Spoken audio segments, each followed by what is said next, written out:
The tailor. Manish മൽഹോത്രയും സഭ്യസാച്ചിയും പോലെയുള്ള അന്തർദേശീയ ഫാഷൻ ഡിസൈനർമാരെ വെല്ലുവിളിക്കുന്ന ഒരു സംരംഭം കാസർഗോഡ് ജില്ലയിലെ തൃക്കരിപ്പൂർ നിയോജകമണ്ഡലത്തിലെ പടന പഞ്ചായത്തിൽ ദ ടൈലർ എന്ന പേരിൽ ആരംഭിച്ചിരിക്കുകയാണ്. കേരളത്തിനെ തന്നെ വിസ്മരിക്കുന്ന രീതിയിലുള്ള ഒരു സംരംഭമാണിത്.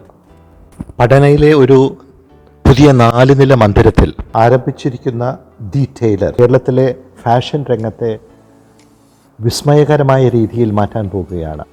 ഷാർജയിലെ പ്രസിദ്ധ വ്യവസായി ശ്രീ അബ്ദുൽ അസീസും അദ്ദേഹത്തിൻ്റെ മകൻ ഷഹബാസും അദ്ദേഹത്തിൻ്റെ അനന്തരവൻ മുഹമ്മദ് അഫ്സലും കൂടി നടത്തുന്ന ഈ സ്ഥാപനം അധികം താമസിയാതെ മനീഷ് മൽഹോത്രയെയും സഭ്യസാച്ചിയും ഒക്കെ വെല്ലുവിളിച്ച് ഇന്ത്യയുടെ 1ാം സ്ഥാനത്തെത്തും.